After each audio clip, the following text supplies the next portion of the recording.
વાદળો હવે વધુ ઘેરા બનવા લાગ્યા છે। સામાન્ય માણસ તો માનસિક તણાવને પગલે આત્મહત્યા કરે તેવા અનેક કિસ્સાઓ સામે આવ્યા છે, પરંતુ તમને જાણીને નવાઈ લાગશે કે હવે મેડિકલ કોલેજના ગ્રેજ્યુએટ અને પોસ્ટ ગ્રેજ્યુએટ વિદ્યાર્થીઓ પણ માનસિક તણાવનો ભોગ બની આત્મહત્યા કરવાના કિસ્સાઓમાં પણ વધારો થયો છે। માનસિક તણાવના કારણે સિવિલ હોસ્પિટલના રેસિડેન્ટ ડોક્ટર દ્વારા આત્મહત્યાનું પગલું ઉગામવામાં આવ્યું। આપણી સાથે છે માનસિક વિભાગના જે સિનિયર સાયકેટ્રિસ્ટ છે ડૉક્ટર બ્રહ્મભટ્ટ સાહેબ, તેમની સાથે વાત કરીશું। મેહુલભાઈ, કયા પ્રકારની ઘટનાઓ આવી વારંવાર જોવાતી હોય છે, શા માટે અને કેવી રીતે આ ઘટનામાં જોવા મળે? હા, એટલે જુદા જુદા વર્ષના વિદ્યાર્થીઓ જુદા જુદા કારણોસર તકલીફો લઈને આવતા હોય છે, માનસિક તકલીફો લઈને। પ્રથમ વર્ષના વિદ્યાર્થીઓ જે હોય છે મેડિકલના, એમનો તણાવ જુદી પ્રકારનો હોય છે। ભણવાનું જે તણાવ હોય છે, કોપઅપ કરી શકે ન કરી શકે, લેંગ્વેજના પ્રોબ્લેમ્સ આવતા હોય છે, ઘરથી દૂર થયા હોય છે એનો તણાવ હોય છે, ઘરની અપેક્ષાઓ વધારે હોય છે એનું ટેન્શન હોય છે, એના કારણે ઘણીવાર ડિપ્રેશનમાં જતા હોય છે। પછી આગળ જેમ જાય એમ ત્રીજા વર્ષના વિદ્યાર્થીઓ હોય છે, એમને પરીક્ષાને લગતું ટેન્શન હોય છે કે તણાવ હોય છે। આ અંડર ગ્રેજ્યુએટ વિદ્યાર્થીઓની વાત થઈ। પોસ્ટ ગ્રેજ્યુએટ કે એમડી કે એમએસ કરતા વિદ્યાર્થીઓમાં જુદી પ્રકારની તકલીફો અને તણાવો જોવા મળતા હોય છે। આ કિસ્સામાં જોઈએ તો એમબીબીએસના સ્ટુડન્ટ દ્વારા સુસાઇડ કરવામાં આવ્યું હતું। કયા પ્રકારનું બેઝિક કારણ કોઈ પણ જોવા મળ્યું હતું ખરું?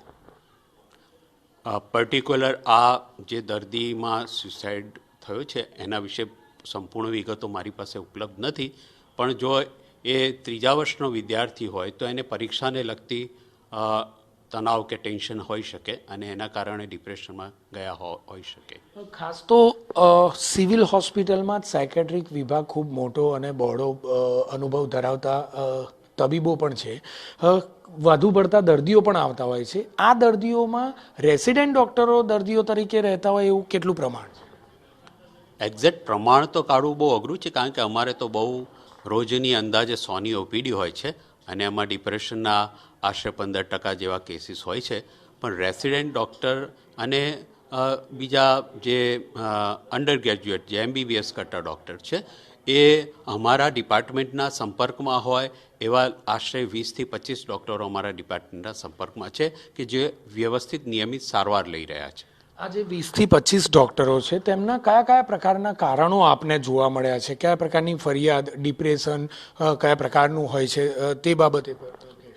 એટલે મેં અગાઉ જણાવ્યું એમ અંડર ગ્રેજ્યુએટ જે સ્ટુડન્ટ હોય છે એમના માટે ભણતર અઘરું પડે છે, ઘર છોડીને આવ્યા હોય છે, લેંગ્વેજનો પ્રોબ્લેમ હોય છે, ઇંગ્લિશ મીડિયમમાં આવ્યા હોય છે, ઘરની અપેક્ષાઓ વધારે હોય છે, એ હોઈ શકે। રેસિડેન્ટ ડૉક્ટરમાં કામના ભારણનો પ્રોબ્લેમ હોય છે। એમડી એમએસ કરતા જે વિદ્યાર્થીઓ છે એમનું અહીંયા સિવિલ હોસ્પિટલમાં કામનું ભારણ બહુ છે, એટલે એ કામનું ભારણ હોઈ શકે।